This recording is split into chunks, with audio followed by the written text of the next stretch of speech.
iniciar nossa aula, irmãos? Sem mais delongas. Lição de número 3.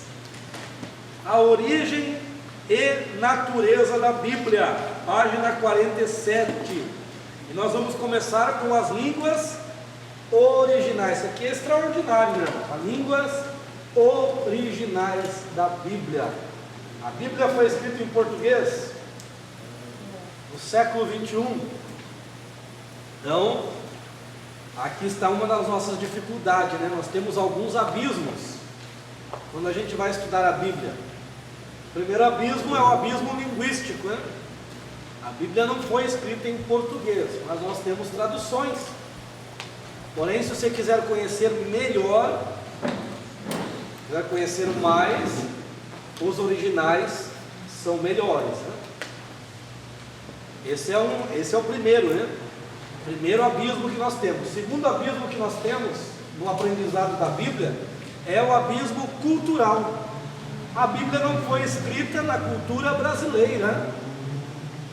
A cultura do povo da Bíblia não é a mesma que a nossa. Então nós temos que entender qual que era a cultura lá para entender e aplicar aqui. Quando a Bíblia diz, por exemplo, né, não colocarás traje de mulher em homem e vice-versa. Aí alguém imaginou, por causa do tempo, né? 1910, esse traje de mulher é saia, traje de homem é calça.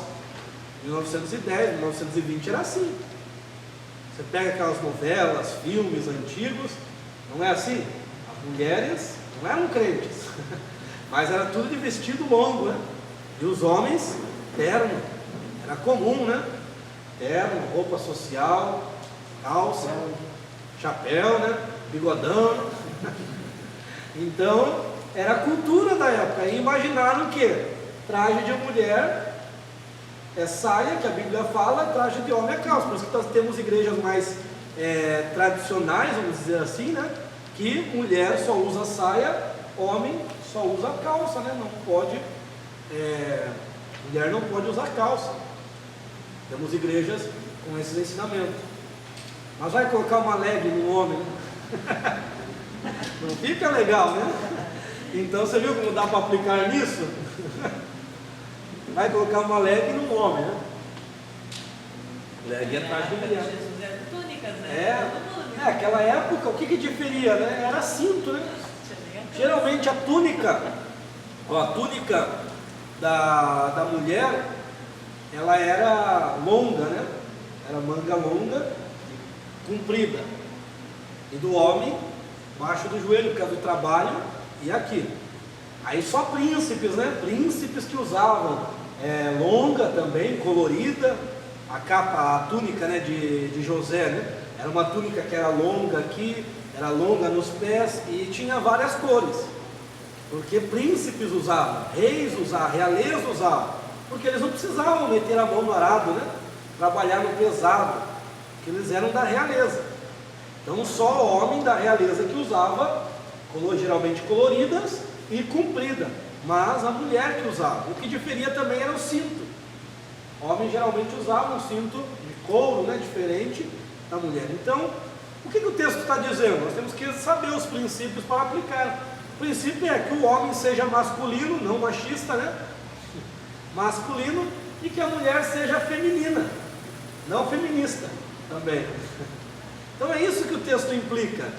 Aí tem outros textos que pegaram, né? O frisado lá do cabelo, as joias, daí falaram que não podia usar. Essas questões aí que igrejas mais tradicionais, como Assembleia, Deus é Amor, Visão Missionária, tem esses ensinamentos.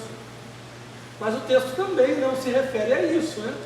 O texto lá de Pedro se refere, a beleza da mulher não seja apenas na sua Mary Kay. A beleza da mulher não seja apenas na sua estética, mas seja no seu interior, né? Que o interior dela seja mais belo do que qualquer joia, qualquer frisado, qualquer penteado, qualquer parte externa. Que a essência dela seja muito mais bela do que apenas alguns adereços.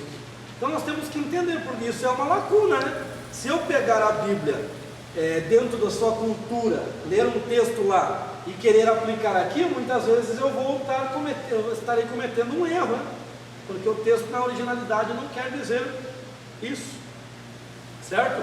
Então, barreira cultural. Outra barreira que nós temos é a barreira do tempo, que eu já falei, né? Não foi escrita, a Bíblia não foi escrita no século 21, foi escrita entre 1500 a.C. até 100 depois de Cristo, 1600 anos. E a última, por fim, a quarta, né? São 4 barreiras que nós temos. A quarta é a geográfica, né? A Bíblia não foi escrita no Brasil, então nós temos que entender a geografia da época. Devemos pegar mapas mais antigos, né? Para poder entender um pouquinho melhor do que mapas atuais, porque os mapas atuais você pode ter mudanças ali de nome, certo? Então, queria comentar essas barreiras que nós temos no aprendizado da Bíblia. No aprendizado, quando eu digo, irmãos, é um aprendizado como os irmãos estão tendo, mais aprofundado, mais sistematizado, que é um curso, né? Claro que o leitor da Bíblia não precisa compreender, um leitor comum não precisa compreender tudo isso daí, ele pode ler a palavra tranquilamente, mas vocês não são mais leitores comuns, vocês são estudantes de teologia, então vocês já têm que, vocês estão num nível diferente, vocês não são melhores que ninguém, nós não somos melhores que ninguém, nós estamos em um nível diferente, uma linguagem diferente. Quando eu comecei a falar os termos aqui, a gente ficou perdido, né? Mas com o tempo, você vai ver que tudo vai se encaixar. Quando chegar o terceiro livro ali, já vai ficar mais tranquilo para você compreender a linguagem, certo? Então, as línguas originais da Bíblia é o hebraico, aramaico para o Antigo Testamento e o grego para o Novo Testamento. Majoritariamente, nós estamos na lição 3, majoritariamente o Antigo Testamento foi escrito em hebraico, o aramaico, algumas porções de Jeremias e algumas porções ali de Daniel, que é quando está prestes a acontecer o cativeiro babilônico. O aramaico é uma língua que é muito próxima do hebraico, porém é uma língua mais fácil, né? É mais fácil, não tem tantos detalhes quanto o hebraico. É uma língua mais fácil e que passou a ser a língua que o povo hebreu, o povo judeu, ele utilizou depois do cativeiro babilônico. Vocês vão entender posteriormente o que foi o cativeiro babilônico. Eles passaram a usar o aramaico porque era mais fácil de se comunicar. Então, até os tempos de Cristo, muitos judeus já nem falavam mais o hebraico, porque o hebraico ele era usado só nas sinagogas, só no culto, só na formalidade, mas o aramaico era usado por todos. Porém, a Bíblia, escrita majoritariamente no Antigo Testamento, no hebraico. Novo Testamento grego. Então, se você pegar os judaizantes, ou melhor, os messiânicos, alguns, né, mais extremistas, eles vão dizer que o Novo Testamento também eles vão querer associar ao hebraico, mas não, é grego. O Novo Testamento é grego. Talvez alguns teólogos cogitam que o livro de Mateus possa ter tido uma cópia em hebraico, porque o livro de Mateus foi escrito para os judeus. Talvez, mas não é nem certeza isso, certo? Porque muitos judeus falavam o grego, porque o grego era a língua do comércio, o grego era a língua comercial. Então nós falamos, né, tempos atrás nós falávamos que Pedro era ignorante, né? Mas Pedro provavelmente falava hebraico, aramaico, grego e latim. As 4 línguas, né? O latim por causa do Império Romano. O camarada era poliglota. A gente fala que ele era analfabeto, mas ele ficou na melhor faculdade com o melhor mestre que já existiu na face da terra. 3 anos, o bacharelado em teologia com Cristo. Professor, mestre, a própria palavra revelada, o próprio verbo de Deus. Então, nós temos que mudar alguns conceitos que nós ouvimos e passamos às vezes sem entender, sem conhecer. A única coisa que a Bíblia fala é que Pedro não era douto, ou seja, ele não tinha um doutorado, uma formação acadêmica como Paulo. Então essa é a diferença, certo? Irmãos, vamos falar do hebraico um pouquinho. Então o hebraico tem tem algumas coisas peculiares, né? Por exemplo, o hebraico é escrito da direita para a esquerda, né? Igual os mangás lá, quem gosta de mangá japonês lá, é escrito também da direita para a esquerda, né? Só para ficar mais contextual. Ele era escrito lá, ó, o seu alfabeto, 22 letras, e ele é um alfabeto, o hebraico é um idioma consonantal, então ele não tem vogais, só consoantes. Com o tempo, houve uns estudiosos em Massora que criaram pontos vocálicos, chamados de nikuds. Nikuds, pontos vocálicos, para os leigos conseguirem ler a palavra. Porque os rabinos, eles sabiam as pronúncias, eles conheciam as pronúncias, mesmo sem os nikuds. Hoje a Bíblia rabínica, né, as Bíblias em hebraico dos rabinos que eles usam na sinagoga, não tem os pontos vocálicos, eles sabem as pronúncias perfeitamente, mas para chegar ao nível de um rabino é muito estudo, é desde 5 anos estudando a palavra, então não é fácil para chegar ao nível de rabino. Então nós precisamos desses pontos vocálicos, tá certo? E o hebraico, irmãos, ele é um idioma ali, está ali, né, consonantal, ou seja, não possui vogais. Aí tem alguns ali, algum comentário sobre isso. Tem alguém que é bom de leitura aí? Tem uma voz alta, lê bem. Irmão olhando para o teto, disfarçando. Silvaninha, professor, aí, ó, jogaram para você. Tem mais professora que acha que eu já Lê um texto para mim. em hebraico. Olha. Entendes o que lê? Essa é a Bíblia que eu falei para os irmãos que veio lá de Israel para mim. Vamos ver se a irmã está pegando certo na Bíblia.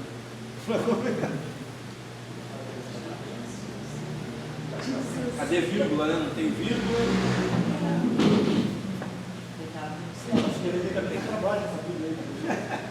Não, irmãos, é pequeno, né? As Bíblias, os israelitas, eles não são igual o brasileiro, né? Que gosta de Bíblia gigante, né? Todas as Bíblias deles é pequena. Aqui até que tem uns pontinhos, 2 pontos quando acaba o versículo, né? Depois os irmãos pegam para dar uma olhada. Então isso aqui é a Bíblia em hebraico. Isso aqui é o chamado de Taná. Viu? Estava ao contrário a Bíblia. Taná. Começa aqui, ó. Por que Taná? Taná é acrônimo. Eles gostam muito de acrônimo, de acróstico. Então as primeiras 3 letras, ó. Um Tav, um T, um Nun e um Raf. Então agora eu vou escrever em hebraico. Aqui, ó. O Tav é assim. Então ele escreve da direita para a esquerda, né? O Nun e o Ra. Certo? Taná. Então eles colocam as vogais aí, né? Mas aqui é de Torá, certo? Vou colocar em português agora. Torá, Nevim. Lembra lá da aula passada? Nevim e Ketuvim.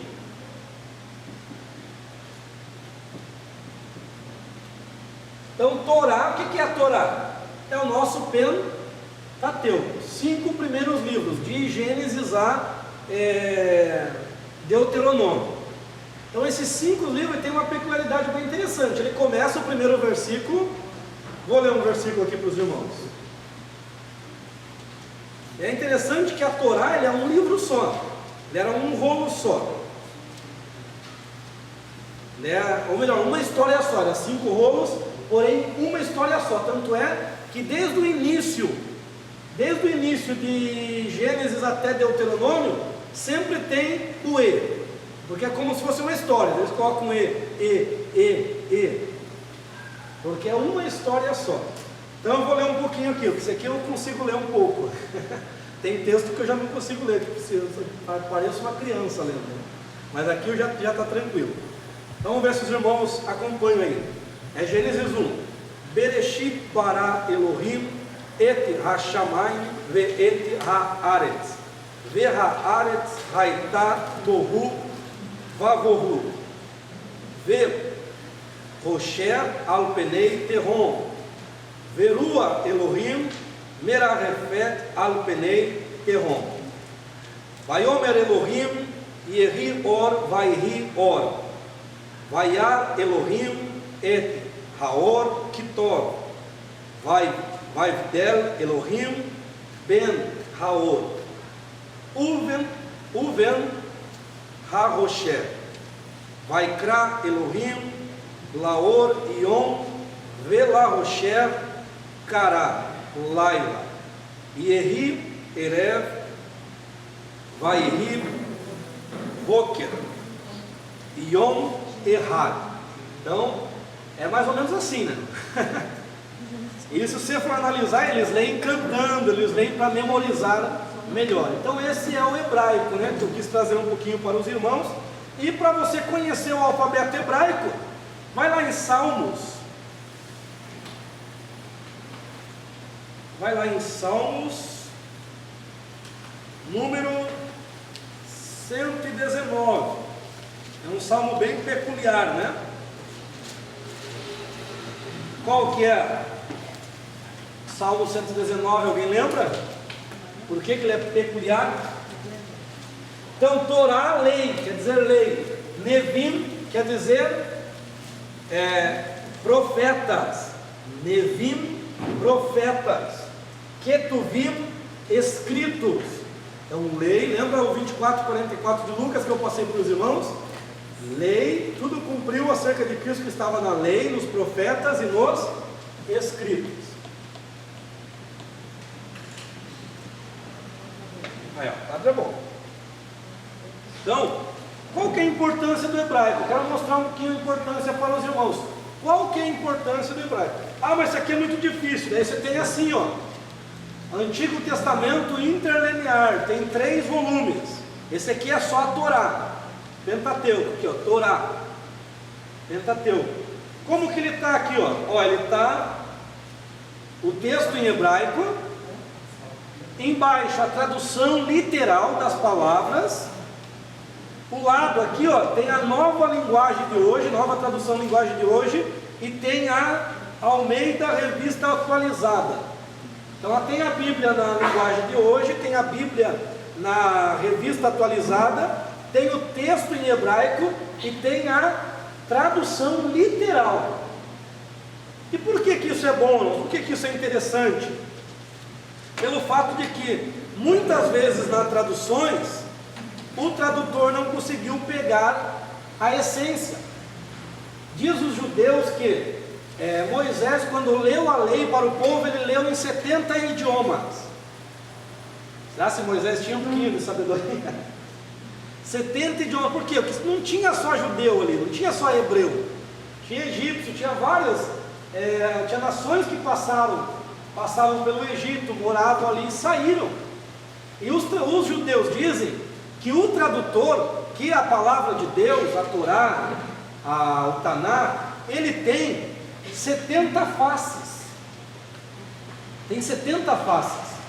O tradutor, eles dizem que o tradutor consegue pegar uma face apenas. Então olha quanta coisa não é perdida. Então ler dentro da cultura, dentro da sua língua, ela é muito interessante porque você entende coisas que na tradução você não entende. Lembra do texto que nós lemos semana passada? O meu espírito não contenderá comigo por causa do homem. E tem diversos textos. Por exemplo, eu já falei de Jacó para vocês aqui? Falei, certo? Será que eu falei na primeira aula ou não? Então Jacó, o que significa Jacó? Todo mundo sabe, eu acho, né? Alguns. Pode falar, mas sem medo. Não que seja heresia. O que significa o nome Jacó? trapaceiro, enganador. O irmão já pegou o mistério ali, né? Então o que quer dizer? Vem lá de Akev ou Acave, quer dizer o que? Calcanhar. Calcanhar, porque ele nasceu agarrado no calcanhar. Depois o irmão dele fez um trocadilho com o nome dele, trocando uma forma de falar, né? Ou seja, para nós uma vogal. Aí ficou enganador. Ele disse: me enganou uma vez e agora está me enganando. Mesma coisa com Esaú. Esaú quer dizer peludo. Ele nasceu cheio de pelo já desde criança, cabeludo, né? Pelos. Só que lá na frente ele foi chamado de Edom, por causa do guisado que ele pegou, que era vermelho. Edom quer dizer vermelho. Então os dois irmãos, lá no original você vê isso, os dois irmãos, eles tiveram o nome trocado. Quer ver que é interessante? Quando a Bíblia diz da criação, quando a Bíblia fala da criação, eu li até a parte ali no hebraico aqui, eu li até a parte que diz na nossa Bíblia, foi o primeiro dia. Só que sabia que na Bíblia não está escrito que ali, quando Deus disse haja luz, foi o primeiro dia? A Bíblia não diz que era o primeiro dia ali. Aí depois dos outros dias diz assim, ó, segundo, terceiro, quarto, quinto e sexto. E não tem sétimo dia também, é o Shabat. Shabat.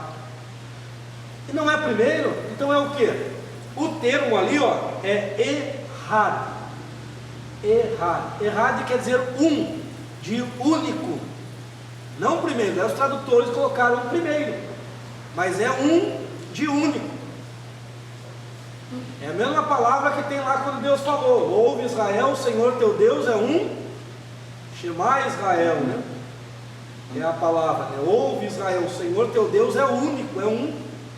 E por que aqui está um, não está primeiro? Porque o dia 1 foi um dia único, foi um dia distinto dos outros. E por que foi distinto dos outros? Porque foi o dia que Jesus resplandeceu sobre as trevas. Aí se você ler lá em João, você entende que a luz se manifestou nas trevas e as trevas não compreenderam, e a luz verdadeira é Jesus. Então por que esse dia foi único? Porque nesse dia não foi criada a luz, nesse dia a luz resplandeceu, e esta luz vem de Cristo. Então por isso que é um dia único. Eu tenho certeza que quando Cristo resplandeceu na tua vida foi um dia único para você. Foi um dia incrível, foi um dia de mudança, foi um dia inesquecível. Então você observa quando você consegue pegar algumas coisas que daí, se você só coloca primeiro, você não pega. É interessante esse ponto. E existem diversos pontos. E por que não é sétimo, é Shabat?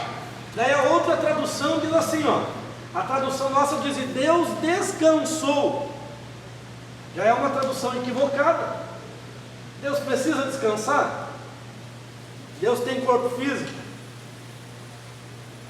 Então, o que diz lá? E aqui também, se você pegar aqui, capítulo 2, você vai ver que a palavra que se usa ali, ó,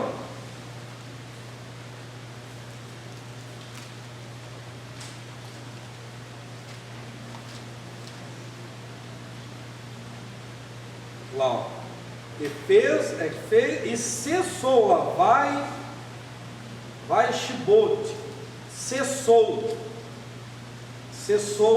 a obra criada. Então, quando eu coloco descansou na nossa tradução, no original é cessou, quer dizer que Deus encerrou a sua obra. Mas Deus não cansou, porque Jesus disse: meu Pai trabalha até agora. Meu Pai trabalha até agora e eu trabalho também. Outra tradução, só para os irmãos verem como o original, lá no grego agora, não tem a interlinear grego também, tá? Que é um volume só, eu não tenho este. Lá no grego, quando diz assim, ó, para Nicodemos, capítulo 3 de João: Nicodemos, necessário vos é nascer de novo. É isso que está na nossa tradução, né? Mas você sabia que lá no original, no grego, está assim, ó: necessário é nascer do alto. Necessário é nascer do alto. E esse nascimento do alto é nascer de Deus em Cristo. Ou seja, o novo nascimento que nós falamos, a nova criatura, é nascer com a característica do alto, do céu, a característica que Jesus trouxe. Jesus não é do alto. Jesus disse: eu vim do alto, eu vim de lá, eu sou de lá. Ninguém viu ao Pai, a não ser aquele que veio do Pai. Então por isso que Paulo vai dizer: pensai nas coisas que são porque a nossa nova natureza é de cima. Aí em Efésios vai dizer que essa feitura é criada conforme a imagem de Cristo, conforme Cristo. Então observa que lá, o original, você consegue pegar coisas a mais. Outro ponto lá, quando Jesus pergunta a Pedro: Pedro, tu me amas? Jesus pergunta assim, Pedro, agapas-me, me ama com amor incondicional? Pedro diz assim, Senhor, eu filos-se, eu te amo com amor afetivo, tenho afeto por ti. Aí novamente ele pergunta: Pedro, agapas-me, me ama com amor incondicional? Aí Pedro diz: o Senhor sabe que eu gosto de ti, você é um cara legal, eu tenho afeto por ti. Aí Jesus desceu no nível de Pedro, por isso que na terceira vez Pedro entristeceu, porque Jesus perguntou para Pedro: Pedro, files-me? Aí ele se entristece, ele diz: Senhor, tu sabe que eu filos-se, te amo com amor afetivo. Aí Jesus disse: é assim mesmo que eu te, contextualizando, é assim mesmo que eu te quero, reconhecendo as tuas fraquezas, e não aquele que diz: eu vou contigo até a morte, mas quando chega na hora, né, corre. Não, Jesus quer que nós entendamos que nós somos fracos e necessitamos dele. Jesus poderia ter rejeitado, ele disse: vai para longe, já que você não me ama como eu queria que você me amasse, pega teu rumo. Mas Jesus não, Jesus sabe que aquele que um dia, uma hora tem afeto por ti, esse afeto pode se transformar em um amor incondicional a ponto da pessoa morrer, se for necessário por tua causa. Foi o caso de Pedro. Então, o original, irmãos, ele é interessante. Hoje nós temos ferramentas na internet, você não precisa ser aquele expert, não precisa ser fluente em hebraico, grego, você não precisa. Hoje tem ferramentas, tem professores, tem várias formas de você chegar ao conhecimento das línguas originais, um pouco do que a Bíblia fala no seu original, certo? Isso aqui não é, irmãos, se aparecer. Às vezes a gente pensa, tem pessoas que usam, né? Porque lá no grego, lá no hebraico, lá nisso. Mas não, quando a gente estuda a palavra, se a gente quiser ter uma compreensão melhor, nós temos que ir para a originalidade, nós temos que tentar entender a originalidade da palavra de Deus, tá certo? Tranquilo até aqui? Mais ou menos? Então, aramaico, como eu disse, uma língua arameu, uma língua parecida. Essas línguas, elas são línguas semíticas, hebraico e aramaico. Você entende quando eu falo semítica? O que é semítica? Por que a palavra semítica? Alguém entende? Não? Vamos entender então. Nós temos aqui, Noé. Quantos filhos? Qual que é o nome? Sem, em ordem, aqui em ordem de dado. Jafé, Cã. Cão, em algumas traduções antigas, cão, só que o nome dele é Ram, certo? Ram. Então, é um rete que tem ali, né? A mesma letra do que tu vinha ali, rete, Ram, mas chegou para nós como cão. Então, semítica vem aqui, descendentes de Sem, semítica.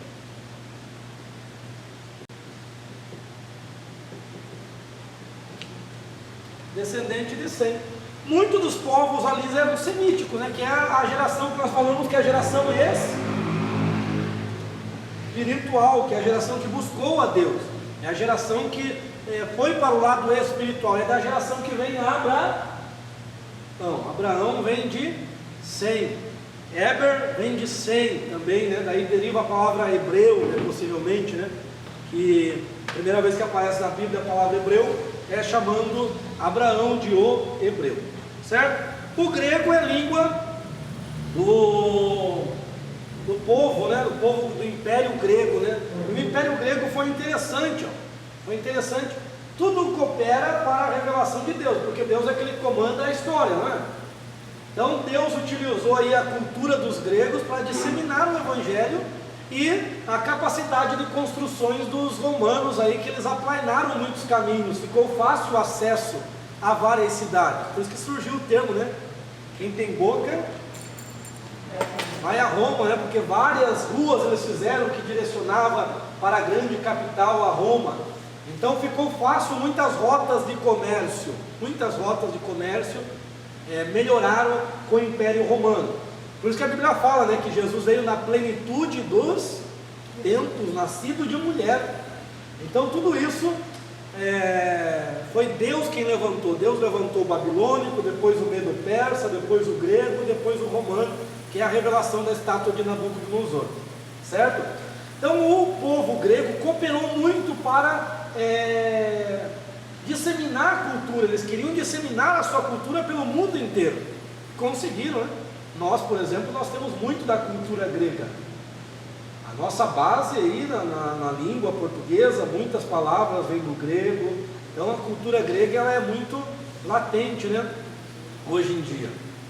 E por muito tempo pensaram que o grego que estava escrito a Bíblia era um grego clássico, um grego difícil, só que perceberam, depois de muitos estudos da arqueologia, de críticas, né, textuais, eles perceberam que o texto grego que a Bíblia foi escrita é o texto grego koiné, que é um grego comum, era um grego falado por todo o povo, era um grego mais rústico, não era aquele grego mais elaborado, erudito, era um grego comum, como se fosse o nosso português aí coloquial, é um português, a nossa oralidade, né, que difere da escrita.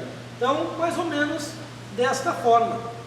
Isso é muito interessante porque o grego é como se fosse o inglês de hoje, né? Uma língua falada aí quase que no mundo inteiro. Então, o fato da Bíblia ser escrita em grego, o Novo Testamento, ficava fácil a evangelização. Então, olha que interessante, né? Por que não foi usado o hebraico, que foi considerada a língua sagrada, né? E foi escrito o grego?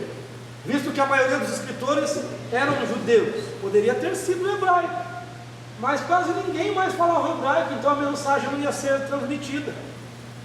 E o interesse de Deus é que a mensagem seja propagada. Adianta um pregador vir falar numa erudição extraordinária e o povo... Eu tenho um amigo, irmão, que ele come o dicionário para pregar, ele não fala daquela forma, mas ele come o dicionário e ele só fala termos difíceis. Você tem que ficar com o dicionário para conseguir acompanhar o camarada, né? Abram a Bíblia na missiva de Paulo aos Coríntios. Não, e ele é terrível, ele é tremendo. Se você quiser aprender palavras novas, é com ele mesmo, né? Porque só que fica um negócio mecânico, né? Um negócio meio estranho. Aqui fala a parte do aramaico, né? Que é escrito lá, o Daniel, Jeremias, certo? O grego dá uma pincelada ali, né? Koiné, ou helenístico, o povo grego conseguiu helenizar a cultura. Vamos ver os materiais que a Bíblia foram escritas.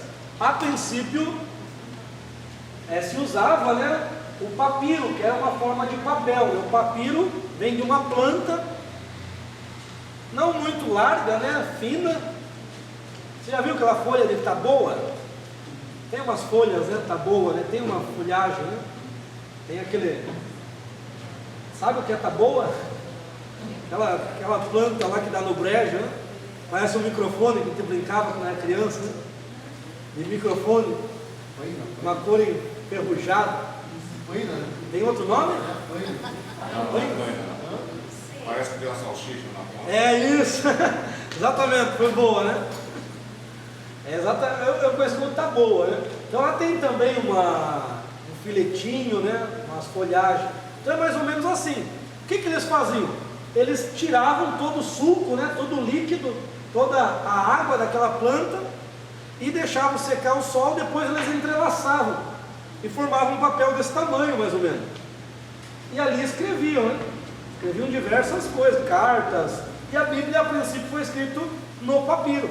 E como era difícil conseguir, era caro o material, A Bíblia foi escrita, é interessante, eles escreviam, eles tinham uma quantidade certa de letras por linha e uma quantidade certa de linha. Não tinha ponto, não tinha vírgula, não tinha vogais, era escrito corrido, da direita para a esquerda, como eu mostrei para os irmãos. Então, para ler, eles conseguiam, né? Nós hoje nós iríamos se perder totalmente, né? Porque nós estamos acostumados com um texto mais bem elaborado, assim, né? Mas como era difícil o material, eles faziam assim. Posteriormente, passaram a usar um material mais resistente, que até poderia ser reutilizado, que era o pergaminho de couro de animais. Então eles escreviam e até reutilizavam o pergaminho, conseguiam reutilizar e era mais durável. Então, pergaminho, alguns dizem que a palavra pérgamo, né, vem de pergaminho, né, igreja lá Pérgamo, aí fabricavam bastante pergaminhos lá naquela cidade. Então, a Bíblia foi escrita principalmente nesses dois materiais, os textos maiores. Porém, tem outros materiais que eram escritos algumas porções, né, como pedras, tábuas de barro, tábuas recobertas com cera, metal, pedras preciosas, cacos de louça. Nós escreviam também nas paredes, né? Lá no Egito tem nas cavernas tem uma palavra, né? Escrito El nos ajude, né? Nos socorre. El quer dizer Deus, né? O nome de Deus, né? É a palavra Deus, melhor dizendo, não é o nome. É a palavra Deus, El, Deus. Então Deus nos socorra. E a escrita data do período que o povo de Deus estava preso no Egito, cativo no Egito. Então eles estavam clamando por Deus, né, porque não aguentavam mais amassar tijolo, né, amassar o barro para fazer o tijolo.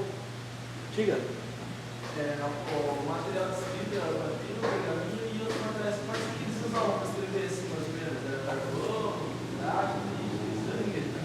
Faziam tinta, né, com cores, faziam tintas também com aquele material lá, né,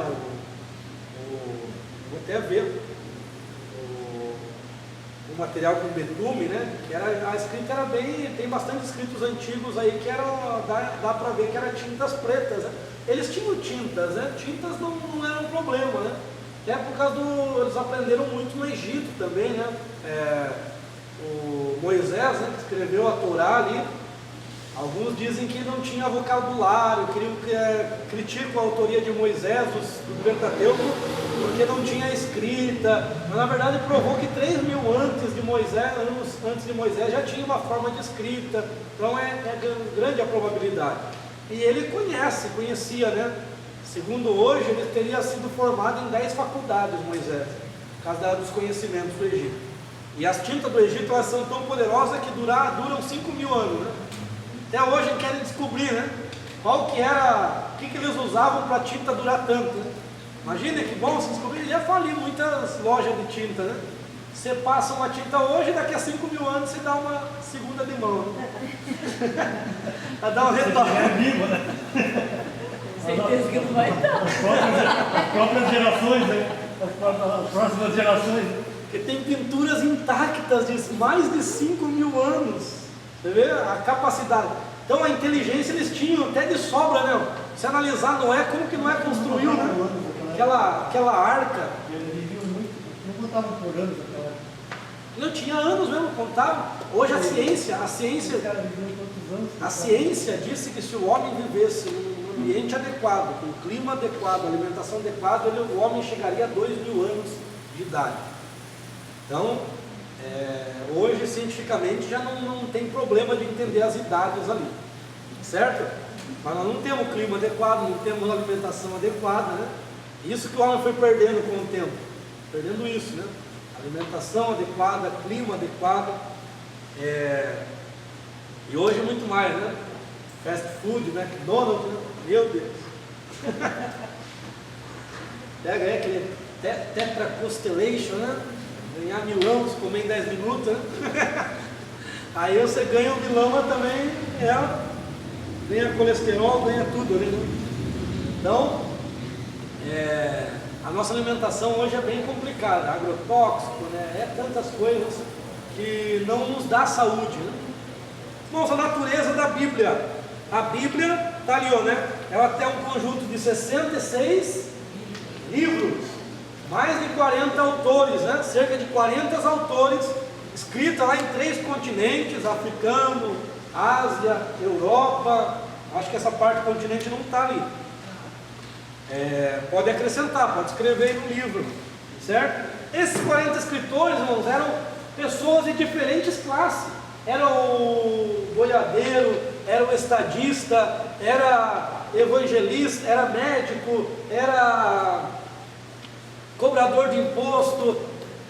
Eram pessoas de diferentes tipos de cultura, diferentes lugares, diferentes épocas, mas que escreveram inspirados pelo Espírito Santo. E por isso a Bíblia é uma concordância plena, né? Por isso que a Bíblia nem dá para comparar best-seller com a Bíblia, né? A Bíblia é o livro mais vendido de toda a história, tá certo? Vamos mais um pouco? Aí vai falar da inspiração. Então olha aqui o que interessante. Então a Bíblia, primeiro ponto, revelação. Se acostume com os triângulos, que você vai fazer muito triângulo aí, né, no decorrer do curso. Nós aprendemos revelação, né? O que é o ato de revelar? É descortinar, mostrar aquilo que estava oculto. Então, é os planos de Deus que não estavam claros para os homens, e a partir da revelação bíblica, Deus passou a revelar. E a revelação é progressiva, né? Daniel tem isso, né? A Bíblia fala lá em Daniel que a ciência não é a ciência lá fora, não é tecnologia esse texto. Esse texto é a ciência das profecias de Deus. Ele disse para Daniel: Daniel, a ciência acerca dos tempos proféticos, das profecias, vai aumentar, certo? O segundo termo que nós temos então, o primeiro, revelação. O segundo é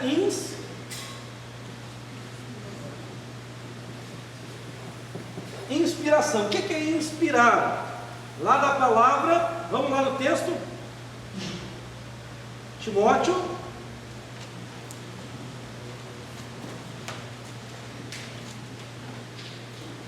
deixa eu ver, acho que é segunda ou primeira, deixa eu ver.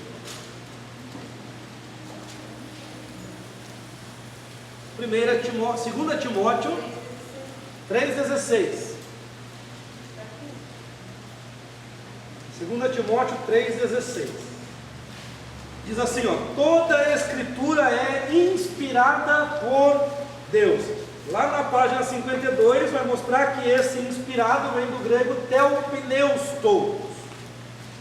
Theopneustos quer dizer soprada, é o sopro. Então, toda a palavra, toda a escritura foi soprada por Deus. Quando ele fala de toda a escritura, ele está falando de todo o Antigo Testamento, certo? Daí nós falamos, é o Novo Testamento também. O Novo Testamento foi inspirado porque ele concorda com tudo que o Antigo Testamento ele fala. Mas esta palavra aqui, quando ele está colocando toda, ele não está colocando os livros do Novo Testamento, até porque não existia um cano, que nós vamos aprender semana que vem, formado. Não tinha assim livros exatos, assim, ó, esse livro faz parte da Bíblia, esse não faz. Demorou o processo para decidir qual que faria, qual que não faria. Nós vamos aprender semana que vem como que foi esse processo, por que alguns entraram, por que alguns não entraram. E não é por causa da falácia que dizem aí, a igreja só pegou o que lhe interessava. É que tem livros que não tem nada a ver. O livro do Evangelho de Tomé, por exemplo, né? Diz que Jesus tocava em alguém diferente, por exemplo, tropeçou, tocou na pessoa, a pessoa morreu. É como se ele não controlasse o seu poder, o seu superpoder. Como Jesus fosse um superpoderoso e não controlava. E daí as pessoas chegaram para Maria: guarda esse teu filho, ele está só fazendo desgraça. Então é um negócio que não tem nexo. No Antigo Testamento também não tem coerência. E foi analisado que a forma de escrita não é a mesma escrita da época que o livro foi datado, tem erros históricos, então tem muitos pontos que desmereceram esses livros. E o que ficou é o que Deus quer que nós conheçamos, né? É a revelação de Deus. Outro termo que não vai estar no livro é aí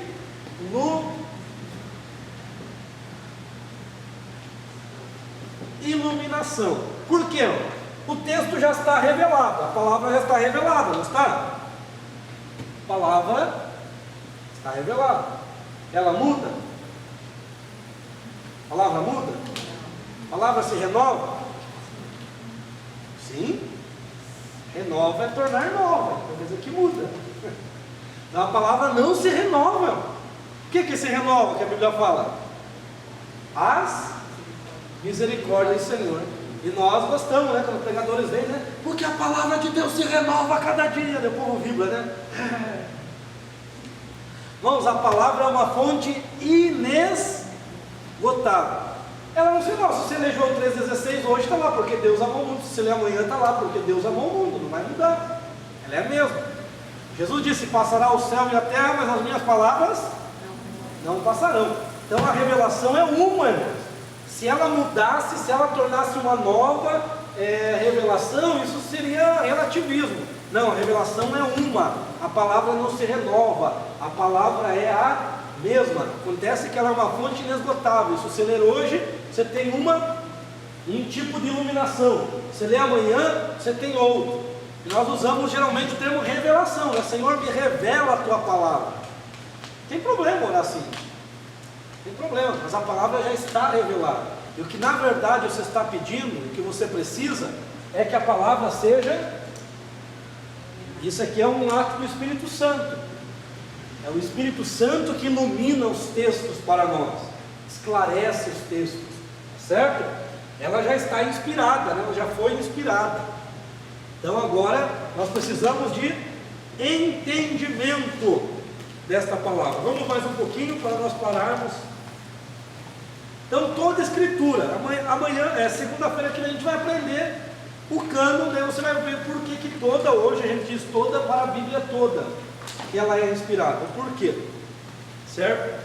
Irmãos, a inspiração do Antigo Testamento, a reivindicação dos próprios escritores do Antigo Testamento.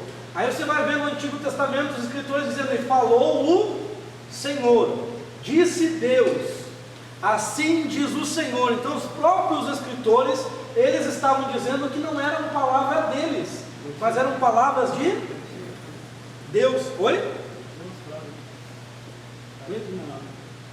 Pode falar. Eles estavam identificando a palavra de Deus. Isso, né? Que não é deles, né? Moisés não falou de si, falou da palavra de...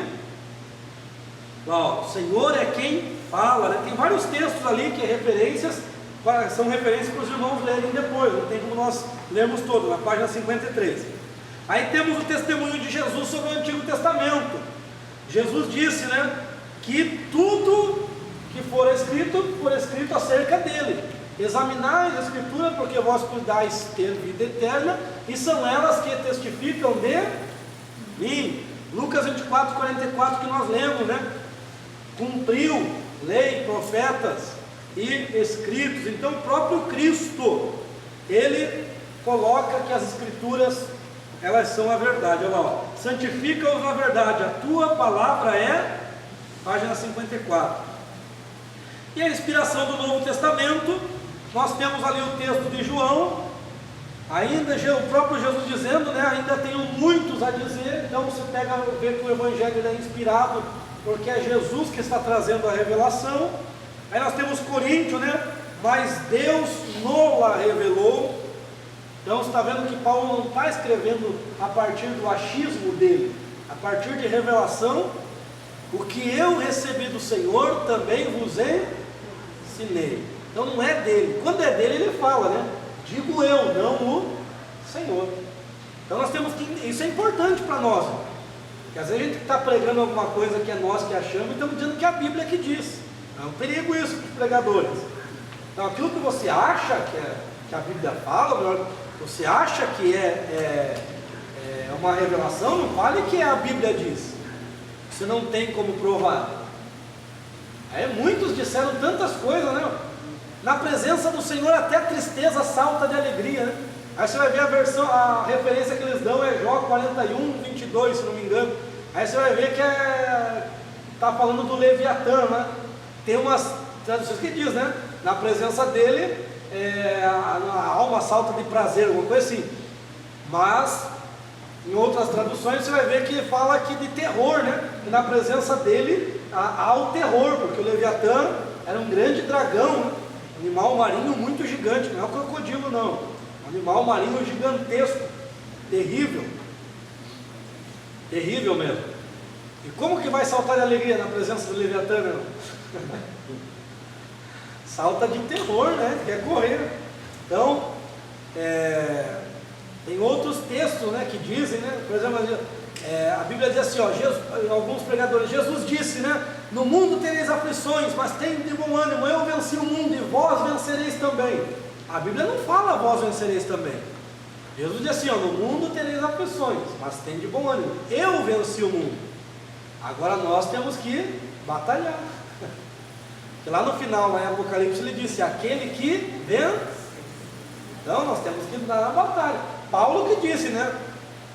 Que Cristo, nós somos mais que vencedores por aquele que nos amou primeiro. É responsabilidade de Paulo, mas Cristo não falou, vós vencereis também. Nós temos que batalhar. Jesus disse que nós teremos aflições. E agora é para nós vencer. Tá certo? Então o Novo Testamento também tem as suas reivindicações. Vamos para o café? Depois a gente vem para a teoria, as teorias que falam acerca da inspiração. Vamos dar continuidade. Os irmãos lembraram ali uma palavra interessante que a gente ouve hoje, né, que é semita, né? Antissemita, melhor dizendo. Realmente antissemitismo, né? Antissemita está ligado ao povo judeu, né? Quando se fala que é antissemita, né? Veio lá na Segunda Guerra, Holocausto, e hoje é uma palavra muito comum lá nos Estados Unidos. Nos Estados Unidos há muita perseguição contra o judeu. O Brasil, ele é bem amante dos judeus. O Brasil tem várias comunidades judias aqui, né? São descendentes dos espanhóis, né? Os sefaraditas. Então tem dois descendentes aí fortes dos judeus. Um é chamado de sefaraditas e o outro de askenazitas. Sefaradim e Askenazi, né? Sefaradim é espanhol, Askenazi é alemão. Então, judeus alemães e judeus descendentes de alemães e judeus descendentes de espanhóis. No Brasil, a comunidade maior é a comunidade sefaradita, certo? Por causa da colonização, né, dos espanhóis no Brasil. Então, essa palavra é usada até hoje, né? Semita, muitas línguas, né, de origem. A nossa língua, ela tem também muita origem semita, algumas palavras semelhantes lá dos alfabetos semitas, certo? Tranquilo até aqui, ó? Vamos mais um pouquinho? Teorias acerca da inspiração. Então, conforme o tempo, passaram a cogitar algumas teorias, para ter um entendimento melhor. Vamos ver. Então, a primeira teoria que diz ali, que está em negrito, página 56, a Bíblia torna-se a palavra de Deus. O que os irmãos acham dessa teoria? Se iniciou lá no página 56. Teorias da inspiração. Acho que é a mesma página? É a mesma? Mesma? Iniciou lá no século XX, né? Torna-se a palavra de Deus. Essa teoria ela é problemática. Por quê? Que ela diz mais ou menos assim, né? Depois vocês leiam aqui, tá, de forma mais técnica.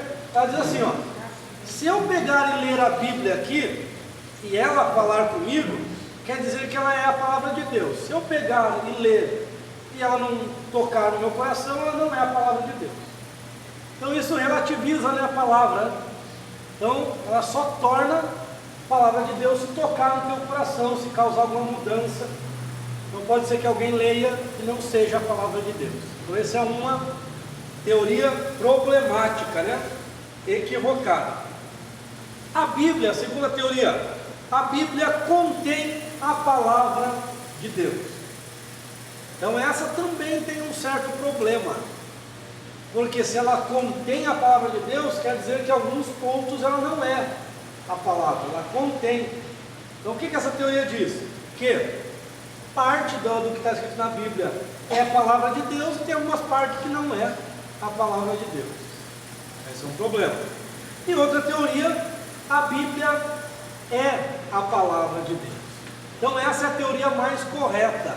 A Bíblia, ela é a palavra de Deus. Ela não apenas contém a palavra, ela não apenas torna-se a palavra, ela é.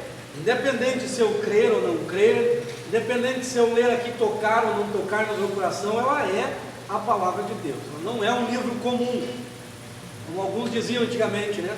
A Bíblia fechada é um livro comum, aberta é a boca de Deus. Fechada, aberta é um livro diferente, é um livro tão especial que outras áreas de conhecimento, quando vai escrever algum manual, o que eles usam geralmente no título? A Bíblia do mecânico, por exemplo, né? Usam esse termo, por quê? A veracidade, né? Quer dizer que é algo verdadeiro, algo completo. Então, a Bíblia, ela é a palavra de Deus. Irmão, isso aqui é inegável. Então nós temos a teologia contemporânea, que existe na teologia contemporânea, lá no século XX, né? É um período moderno, uma teologia liberal, né? Também os teólogos contemporâneos conhecidos como teólogos liberais. Então a teologia liberal é uma teologia que relativiza, né? Que o importante é a razão humana. Então por isso que eles vão dizer que a Bíblia torna-se a palavra, porque para eles o que vale é o quê? É aqui, a razão. Então a revelação de Deus vai ser a partir da razão, e não a partir da Bíblia. Vai ser a Bíblia será usada só como apoio, mas o importante é a razão. E nós sabemos que nós somos finitos, né? Nós somos limitados. Então, a revelação é muito maior do que a nossa capacidade. A Bíblia fala que Deus usa a sabedoria de Deus, ela é mais sábia do que a sabedoria humana, ela é muito mais eficaz do que a nossa sabedoria, que é pequena. Então, parece até loucura para os homens, né? A sabedoria de Deus. Então vamos mais à frente um pouquinho. Este livro é mais técnico, mas os outros a gente vai entrar mais na Bíblia, tá, irmãos? Ó, como foi o processo da inspiração divina? Aí nós temos ali, ó, alguns dizendo que foi como uma intuição natural, uma teoria. Só que essa intuição natural, ela veio sem intervenção divina. Seria apenas uma aptidão para escrever bem. Por exemplo, tem os livros poéticos. Então aquelas poesias lá foi a capacidade do homem, né, de escrever, e daí foi inspirado. Mas você está errado, né? A Bíblia não foi escrita por intuição natural. Eles tiveram intuição de escrever, não. Isso daí não, eles tiveram a revelação e a inspiração. A iluminação especial, semelhante à primeira teoria, esta afirma que Deus escolheu homens talentosos, com habilidades espirituais privilegiadas e intensificou através da influência. É outra teoria que não condiz com a realidade, que Deus pegou homens brutos lá, né? Jeremias falou: eu sou uma criança, não sei nem falar. Pegou um boiadeiro, né? Amós, né? Se não me engano, Amós. Pegou eruditos também, como escriba, que era Isaías. Isaías era um escriba, e Deus o chamou para ser profeta. Então Deus usou homens eruditos, mas usou homens simples também, para a escrita da palavra de Deus. Outro ponto, graus de inspiração. Essa teoria diz que alguns textos são mais inspirados que os outros. É outro problema também, né? Alguns textos mais inspirados que os outros têm maior inspiração. Então, é uma teoria errônea. Orientação dinâmica, também conhecida como orientação religiosa, ensina que Deus inspirou através do Espírito Santo os escritores somente nas questões religiosas, e ao viver em conformidade com a sua vontade, deixando as questões consideradas não essenciais à fé, o encargo da responsabilidade do escritor. chama-se de inspiração também parcial, pois segundo a sua formulação, apenas parte da Escritura é divinamente inspirada. Também é outra teoria problemática. E a próxima, inspiração mecânica, é que Deus inspirou os escritores como se eles fossem robôs, né? Como se fosse aquele ditado, né? Escreva isso, escreva aquilo, escreva ditado na escola, lá no primário, né? A professora quer saber se a gente escreve bem. Então é uma teoria que também não condiz muito com a realidade. A outra é a inspiração. Daí tem o texto ali, ó. Se fosse assim, Paulo teria escrito: toda a escritura é divinamente ditada e não inspirada, né? Outra teoria é a inspiração das ideias. Então os textos não são inspirados. Página 59. O que é inspirado é as ideias da Bíblia, as ideias da palavra. Aí nós vamos ter pessoas mais liberais que vão dizer que a palavra, ela só é um subterfúgio para Deus falar.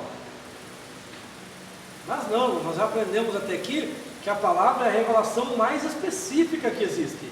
Existem outros tipos de revelações, nós vimos a geral, a especial.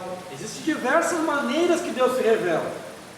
É claro que eu não posso dizer também que Deus só se revela através daqui, porque Deus trabalha de multiforme. A Bíblia fala que a multiforme sabedoria de Deus. Deus tem muitas formas de agir, muitas formas de operar. Você já ouviu o testemunho, já leu o testemunho na internet de refugiados que no meio do mar tiveram visão com Deus, com Cristo, tiveram sonhos, tiveram revelações. Eles não tinham uma porção da palavra, mas Cristo se manifestou a eles e eles se entregaram a Cristo. Então nós temos que entender isso. De fato, Deus se revela da maneira que Ele quer. Mas hoje nós temos algo mais específico que nós temos que estudar, que é a palavra de Deus. E por isso que eu parabenizo os senhores por esta busca pelo conhecimento, que nós temos que conhecer. Conheçamos e prossigamos em conhecer ao... E como que a gente vai conhecer de forma melhor? Através da revelação. Hoje nós não temos o privilégio, né, de ter mentes brilhantes e de viver em meio de pessoas com mentes brilhantes, como eram os gregos, né? Tinha aquelas capacidades, parece que inata deles, né, de analisarem o cosmos. Acredita que cerca de 500 anos já tinha um homem falando do Logos de Deus, 500 anos antes de Cristo, que era Tales de Mileto, primeiro a falar da palavra, Logos. Aí João traz uma revelação mais aprofundada para nós, mas Tales de Mileto já falava do Logos 500 anos antes de Cristo. Eu falei para vocês sobre Platão, né, que disse que para o homem conhecer o caminho de Deus é necessário que Deus desça na terra e mostre o seu caminho.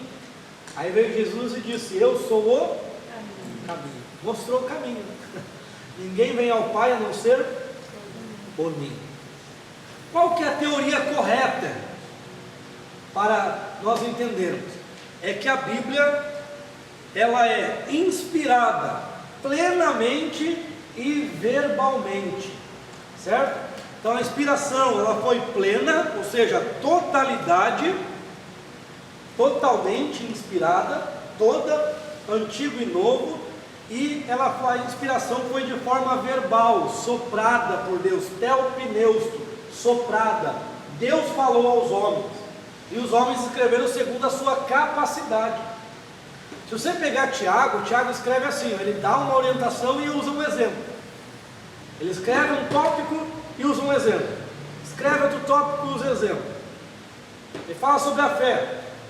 Ele disse: mas peça a Deus que dá liberalmente, mas peça com fé, não duvidando. Porque ele dá o exemplo, porque o que duvida é semelhante às ondas do mar. Então, ele vive dando exemplo. É a forma dele escrever. Paulo escreveu diferente, mas toda a escritura foi inspirada, né? O Espírito Santo, Deus estava inspirando esses escritores para não somente deixar um escrito para a época, mas um escrito para perpetuar toda a geração da humanidade para que a humanidade tenha acesso ao conhecimento de Deus. Tá certo? Então diz ali, ó, que a Bíblia é um livro divino e humano, né? Divino por causa da revelação e humano porque foram homens que escreveram. Tem gente que diz, né? Ah, mas a Bíblia foi escrita por homens. É óbvio, né, que foi escrita por homens. Um ET não ia escrever, né, para nós. Foi escrita por homens. Irmãos, a inspiração bíblica é plenária, ou seja, toda a Bíblia, todo o conteúdo é inspirado. Irmãos, posso confiar na palavra? Totalmente. Ah, mas eu não tenho o original. Bom, mas a tradução ela ajuda sim, ela ajuda. É claro que se você quiser ir numa profundidade um pouco maior, aí você vai aos poucos estudando o original. Mas hoje nós temos traduções boas. Bíblia de Jerusalém, corrigida fiel, corrigida atualizada, certo? Tem muitas, muito boa. Para os estudantes é aconselhado ter no mínimo 3 traduções da palavra de Deus, para você comparar os textos. E assim, ó, se eu pegar aqui um texto, lá em Romanos 16, diz assim que através Cristo veio, né? Cristo é a sabedoria que estava oculta, 16, 25, 24, 25, 26 de Romanos, era a sabedoria que estava escondida, né? E que foi pregado, foi falado, foi afirmado. Aqui está assim, ó, foi afirmado pelos profetas. Lá na Jerusalém diz assim, ó, foi confirmado. Então praticamente é a mesma coisa, só que lá no original está confirmado. Então se você tem acesso ao original, você vai e busca uma palavrinha, a tradução que mais se aproxima. Por exemplo, tem muita gente que tem medo, né, de comer bastante. E tem que ter, não pode comer muito não. Mas por causa do catolicismo, né, dos 7 pecados capitais lá, né, as pessoas usam muito o termo glutonaria, né? Glutão.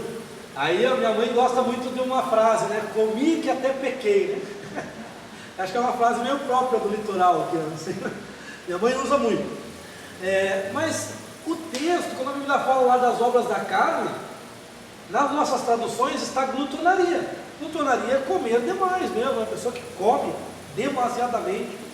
Mas lá no original, ela não está falando de glutonaria apenas. Você tem um metabolismo abençoado por Deus, né? Você come de tudo, não aumenta colesterol, não aumenta nada. Amém, né? Glória a Deus, louve a Deus. Agora você tem que controlar, controle-se.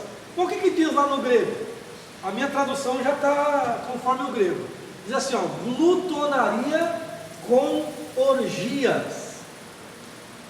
Daí já tem uma diferença, né?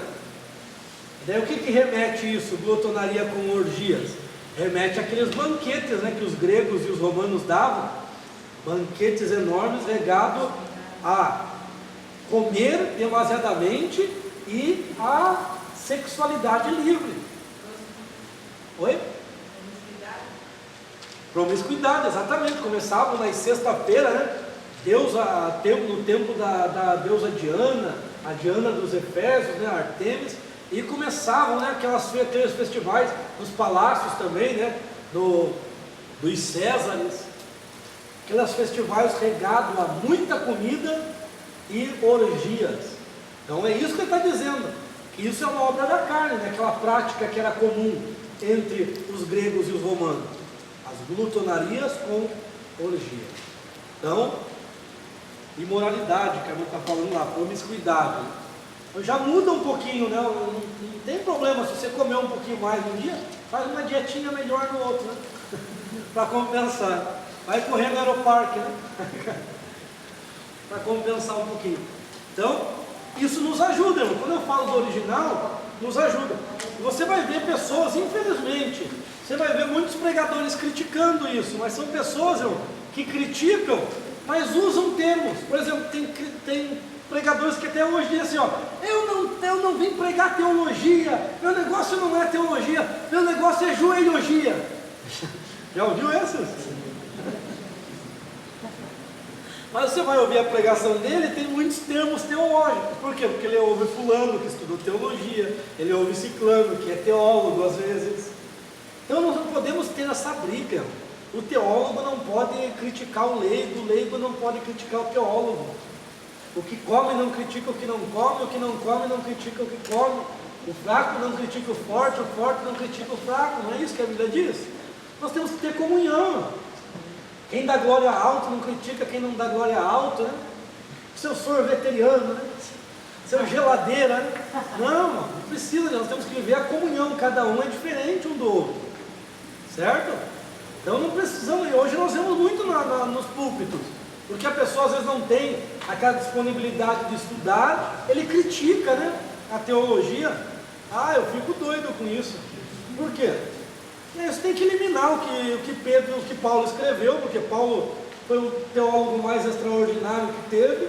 Então pega todas as epístolas de Paulo e rasga ali, tira da tua Bíblia, se você não gosta de teologia. Paulo foi um teólogo extraordinário. Graças a Deus que vocês não são assim, por isso que vocês estão aqui, né? Então, mas você vai ouvir, talvez você vai ouvir alguém pregando dessa forma. Então, irmãos, é pessoas que não têm um conhecimento do que é a teologia verdadeiramente. A teologia é uma ferramenta que nos ajuda a compreender um pouquinho mais da palavra de Deus. É claro que a Bíblia está acima da teologia. Eu não coloco a teologia acima da Bíblia, porque muitos hoje colocam a história teológica acima da Bíblia. O que importa é o que aconteceu no decorrer da história, e não o que a Bíblia fala. Geralmente os tradicionais são mais assim. Tradicionais, quando eu digo, batista regular, que é aquela batista mais tradicional de todas, né, que veio dos Estados Unidos, é um batista regular. Inclusive eles até corrompem tipos de interpretação. Por exemplo, tem a Bíblia fala lá em capítulo 13 de 1 Coríntios, que quando aquele que é mais perfeito se manifestar, não vai precisar mais de revelações, de ciência. Havendo ciência, cessará, havendo profecias, acabará.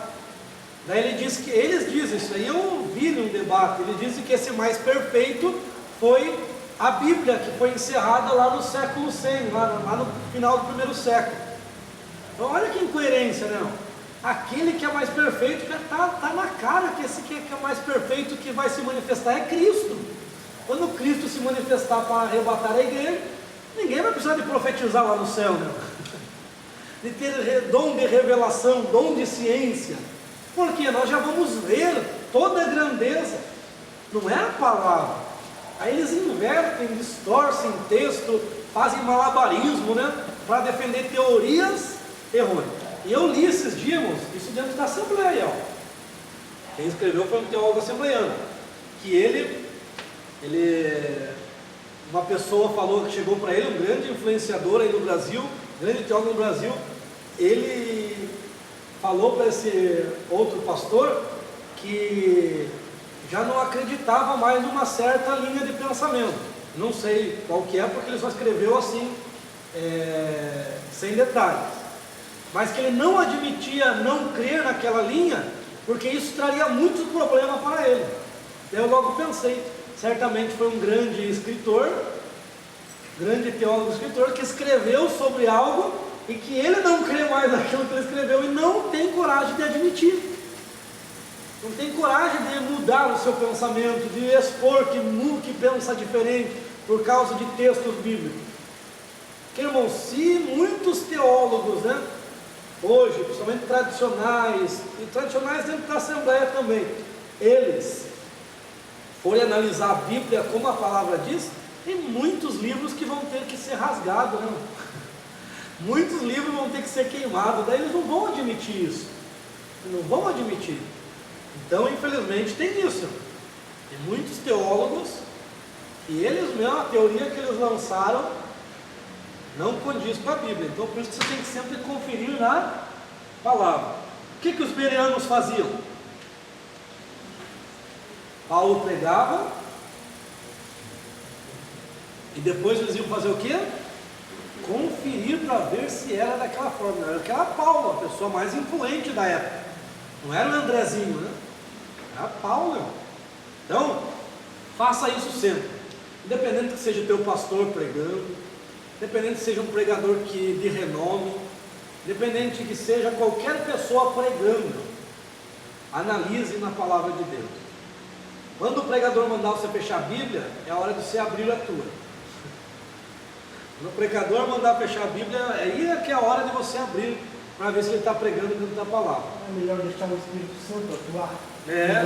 Eu penso assim, se você vai falar da palavra de Deus, deixa o Espírito Santo que vai atuar. Você é só um servo. Daí não tem erro nenhum. Você vai só examinar as palavras e o Espírito Santo te renova diariamente. Daí tem que. Pensa assim, né? A Bíblia fala assim, ó, que o Espírito Santo nos fará lembrar de tudo que nós ouvimos, né? Fará lembrar as palavras que vocês ouviram. Então isso, Jesus falou aos discípulos, porque Jesus não deixou nada escrito. Então faria lembrar eles. Agora nós temos que estudar, né? Temos que estudar, analisar a palavra e deixar que o Espírito Santo age. Isso é fundamental. Eu penso assim, que tinha um dia no Betel, tinha um pastor que pregou ali sentado do ladinho, assim, impressionava. Se via que era o Espírito Santo que estava falando, não era nem ele. Exatamente. Se lembra? Eu lembro, todo mundo era um prazer ouvir aquele pastor, sabe? Aquele pastor sentadinho assim, era um prazer ouvir. Você via que era o Espírito Santo atuando, não era ele. Ele era só um instrumento. É isso que eu acho maravilhoso. Não, mas isso é importante, né? Porque a palavra não é nossa, né? Faz anos. Não tem como se perder, que é o Espírito Santo que está atuando. O problema hoje, Eu nunca me esqueci daquele pastor. o problema hoje é que muitas vezes as pessoas dão mais ênfase à apresentação. Você viu a crítica que teve a um certo pregador aí? Tem pregador chato, né? Ô irmão, me dá mais som, o som já está lá no último, né? Daí ficam brigando com o sonoplasta, né? E daí fica. Porque a preocupação dele é da apresentação, né? A apresentação ser bonita para o DVD, né? Não é na palavra, a palavra já não é mais o centro. Esse mesmo pregador que estava falando sobre humildade, né? Falando de humildade no original grego, humus. Então fala para o seu irmão que ele é humus. É igual um pregador no Gideões, não. Falando, ele pregou sobre os pastores e mercenários. Ele falou que os pastores são aqueles verdadeiros que cuidam das ovelhas, os mercenários é aquele que dinheiro. Aí foi o irmão conversar com ele sobre agendamento, de fazer agenda, né? Ele disse, para começo de conversa 5.000. Antes de começar a conversar. Tinha acabado de pregar sobre pastores e mercenários. Para nós começar a conversar é 5.000. Depois a gente acrescenta mais algumas coisas. Então, realmente, né, nós sabemos que vivemos uma época de profissionalização, né, do ministério, né, profissionalismo. Isso é um grande problema. Claro que o Espírito Santo tem que atuar na nossa vida, né? As pessoas têm que ver Deus atuar em nossa vida. E por isso que a gente vem aprender, irmãos. A gente vem aprender porque muitas vezes não é o Espírito Santo que está atuando, né, na vida de certas pessoas. Então a gente tem que aprender para nós não acharmos que é Deus e não é. Não tem gente. Daí, na hora que Deus fala com você, você sabe que realmente, né, independente dele ser um homem de Deus que está lá, não é por isso que ele está com a palavra de Deus na hora. Exatamente. Nem sempre, né, o profeta está com a palavra, né, de Deus. Só que daí você fica naquele cinema, né? Quando ele está lá falando, Deus está falando aqui. Exatamente. É conflito, né? Então, Segmentando. temos que aprender. Nós temos que aprender porque tem muita gente pregando modismos, né? O brasileiro se encanta. Nós temos o Espírito Santo, não o Espírito Santo Testifica. não tem erro. Exatamente. Não tem como você achar que tem erro, entendeu? Se não justificar, você tem alguma coisa errada. Uma coisa está estranha. Alguma coisa que não está certa. Exatamente. Você consegue, você que tem intimidade com Deus, você consegue entender, né? Consegue perceber que é Deus quando Deus está atuando, né? Então, mas hoje muitas vezes o nome chega antes, né? E às vezes porque é fulano de tal, porque é fulano de tal, a pessoa acredita em tudo, não é todos que tem esse discernimento de analisar. Quantas, você pode ver, vamos usar, eu gosto, é um pregador, o único pregador assim, que eu acho que ele é extraordinário no meu ver. Meu ver é um camarada que prega muito. Assim, em relação ao estilo de pregação. Mas 90% das coisas que ele fala não dá para ouvir. Ele inventa muita coisa, que é o Marco Feliciano. Mas é um pregador que em relação a estilo de pregador, eu não tenho para bater. O camarada é um pregador extraordinário, influenciou muitos pregadores, inclusive eu. Nossa, ouvi mensagens dele mais de 100 vezes a mesma mensagem. Eu escutava o DVD 2 horas, acabava, colocava de novo o mesmo DVD. Ficava 4 horas ali ouvindo a mesma mensagem. Eu gosto, muito. Analiso o que ele fala. Só que ele inventa umas coisas muito doidas lá que não está na Bíblia. Aí não dá para você ouvir. Aí não é só porque é o Marco Feliciano falando que é Deus que está falando, né? É porque eu vou acreditar, eu tenho que ver o que a Bíblia fala. E tem coisa assim que já vira show, né? É, exatamente. Todo mundo aplaudindo, e o Espírito Santo não está testificando aquilo ali. Então ele já está no show já. Teorias, por exemplo, linhas teológicas que às vezes a Bíblia não apoia, e por expor de uma forma muito bela, muito eficaz, às vezes passa por uma verdade, você vai analisar a Bíblia, não é nada daquilo. Então tem diversos, por isso que a gente tem que analisar. A Bíblia foi deixada para nós analisarmos, né? Pode ouvir esses homens grandes? Deve, eles têm entendimento, claro que eles têm, mas você tem que ver se está na Bíblia ou se não está, certo? Não com todos isso, porque às vezes tem pregadores grandes que usam mais psicologia do que palavra, e às vezes você pensa que é Deus, pensa que é o Espírito Santo, não é, irmão. Eu era mesmo numa igreja ali no Boqueirão, que o cara falou, você vai morrer, né? Eu falei, eu acho que o senhor vai antes de mim, o senhor é mais velho que eu. Não, fiquei chateado com o cara com uma coisa dessa, né? Na frente do púlpito lá, cara. Mas é um consórcio. É claro que eu vou morrer, mas eu acho que eu tenho um caminho É mais um consórcio, né? Da coroa seja uma coisa óbvia, né? Mas Tem um estudo nos Estados Unidos, irmão, que eles analisam a forma que você senta, a forma que você veste, a forma que você penteia o cabelo, a forma que você... Eles fazem essa leitura, eles te falam tudo como você é. André, o Luiz Emílio, ele prega muito psicologia, né? A pregação toda dele, do Joinville, ele prega psicologia. Eu acho que o mais psicologia do que ele, eu acho que é mais o Malafaia, eu acho que até mais, né? Eu não acho que o Malafaia é mais crítico na pregação. O Hermínio eu não acompanho muito. O que eu sei do Hermínio é que as mensagens dele são muito voltadas para você praticar o reino, né? Para você sair da comodidade. Né? As mensagens dele são dessa natureza. Mas é Né? mais psicologia. Então Você, eu não analisei muito, ele, né? ele prega assim, ó, que um homem, ele pode pecar, mas independente do pecado que o homem tem, Deus sempre tem uma segunda chance para ele. Então ele pode pecar e ir para a igreja, e ele dá um incentivo para o pecador continuar. Ele não vai à disciplina, vai sim, depois você vai na palavra com ele. Tem que analisar o contexto, ele fala que é realmente se... Mas totalmente assim, as palavras dele, eu escuto muito do Zermino, ele usa muito psicologia e incentiva ao ser humano a dar o que está Para fazendo. autoajuda, né? Aquela mensagem de autoajuda, tem muitos, né? Hoje coach, coach está em alta hoje, né? Então, existem muitas mensagens de autoajuda, exatamente, né? Uma opinião franca sobre o Carlos Duarte. Não acompanho, mas eu acho muitas coisas errôneas que ele ensina e fala as pessoas idolatram. Não, o Carlos Duarte, ele fala de uma forma... É Cláudio, né? Cláudio, né? Cláudio. O que fala sobre casais, famílias, né? A maneira que ele aborda assuntos que são tabus de maneira mais descontraídas, né? Então assim, em relação ao estilo de pregador, eu não gosto, eu não gosto do estilo. Assim como eu também não gosto do estilo da pregação do Malafaia. Mas eu amo ver o Malafaia debatendo, eu acho extraordinário ele debatendo. A pregação eu não gosto de ouvir, mas é eu. Agora o Cláudio Duarte, ele é extraordinário, para de família, né, casamento de uma forma descontraída, né? Só que às vezes é o estilo dele que você não gosta muito, né? Mas ele é uma benção. E engraçado, eu fui ouvir uma participação dele num programa, ele é totalmente diferente daquilo. Ele é centrado, o camarada ele é centrado, ele é um cara bem centrado, bem inteligente, né? Um cara não aparenta quando ele faz só aquelas brincadeiras, né? Ele mesmo fala que é um personagem aquilo lá. Ele até muda a voz. Mas aqui dentro da igreja, né? Oi? Na igreja ele prega diferente. Ali é quando ele faz um congresso. O estilo dele pregar mesmo, Mas né? eu já vi pregação dele na igreja. igreja é diferente. É que depende do tema, às vezes, né, que ele aborda, né? Quando ele faz aquelas coisas ali, mais tipo, Quando ele aborda o termo casal, daí tem que entrar numa descontração para poder. Para você, isso, para você ganhar, né, o teu público. Mas ele é bem centrado. Então isso é a diversidade que nós temos no Brasil, né, de pregadores. Oi? É gosto, né? É, exatamente, né?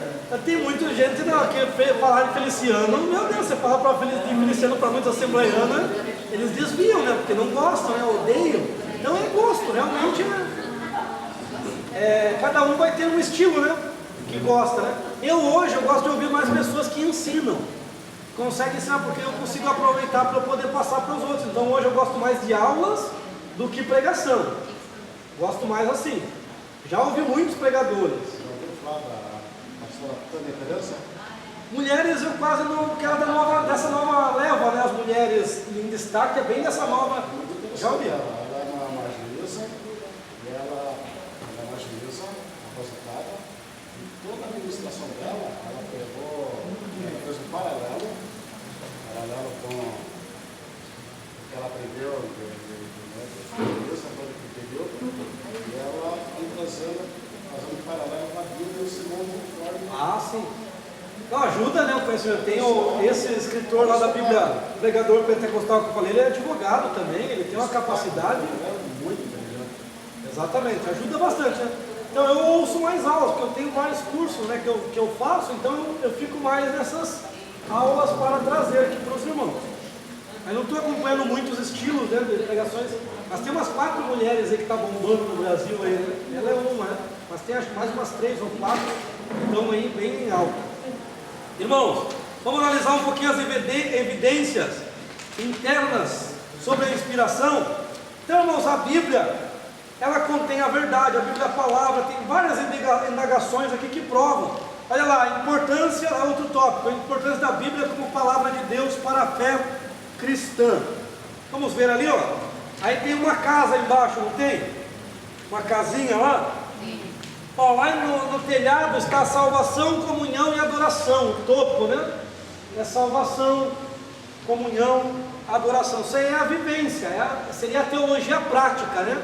Nós precisamos ser salvos, precisamos viver em comunhão,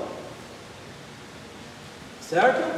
E precisamos também viver em adoração. Uma coisa que nós vamos aprender aqui no curso, que geralmente a gente ouve aí, a gente ouve as pessoas por muito tempo disseram, né? Que Deus tem no céu anjos que cantam muito melhor que nós, né? Sabia que isso não é uma passagem bíblica? Sabia que os anjos não são adoradores? Sabia que para um anjo cantar, ou melhor, para anjos cantarem precisa de miríades e miríades? E é algo que você faz sozinho. Você vale por mais que miríades e miríades de anjos. Mas esse anjo é Anjo. Não, nós vamos ver a hierarquia também. Nós vamos ver as classes, mas todo anjo. Você não vai ver anjo cantando, adorando na Bíblia. Não vai encontrar. Isso aí falaram para nós. Se fosse, então Jesus errou, né? Porque se os anjos fossem adoradores, Jesus não teria dito, né, que o Pai procura adoradores. É só uma dica só. Mas depois nós vamos ler textos que vocês vão ver que anjo não adora. Anjo proclama, anjo clama. Mas você não vai ver na Bíblia anjo adorando. Anjo serve. Nós somos adoradores. Que o Pai procura verdadeiros adoradores que adoram em espírito e em verdade. Se os anjos fossem esses adoradores que nós tanto exaltamos, né? Lá no céu tem anjos que cantam muito mais perfeito que você. Aí nós seríamos inúteis, né? Então não precisaria, né? Não precisaria de Deus procurar adoradores. Por que Deus está procurando adoradores se no céu tem miríades e miríades?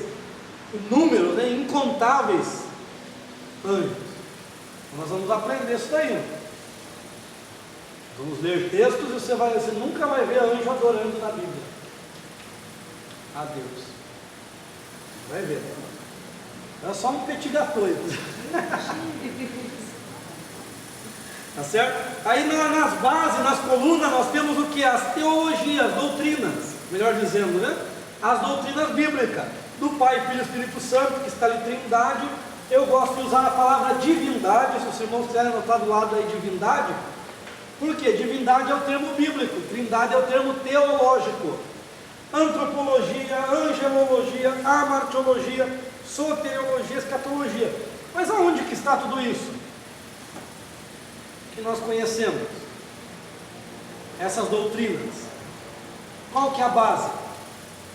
A Bíblia.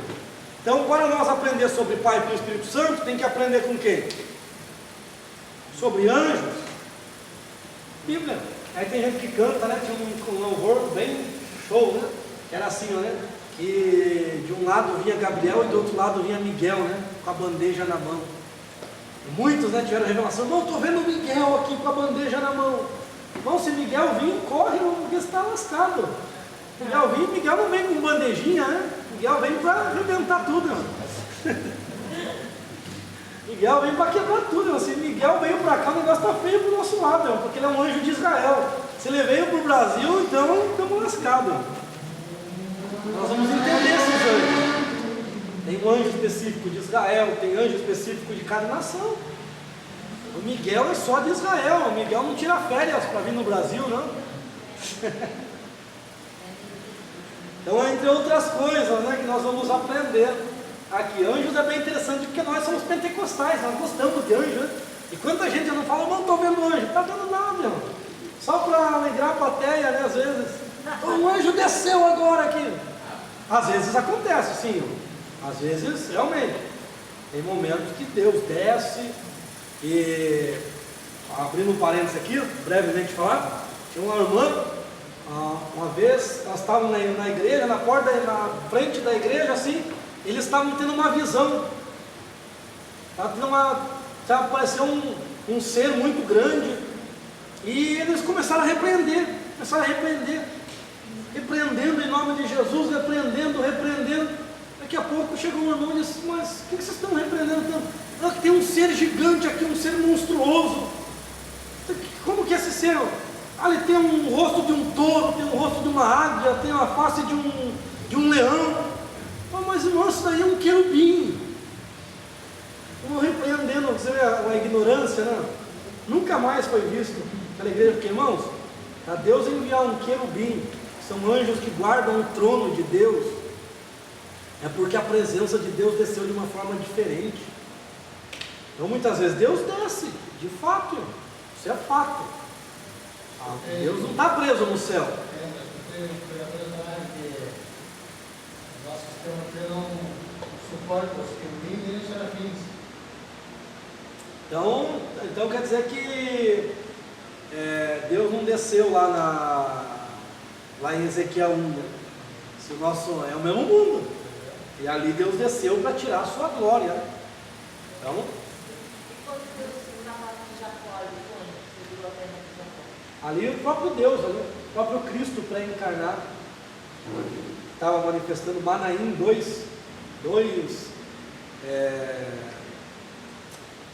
2 acampamentos significa, né?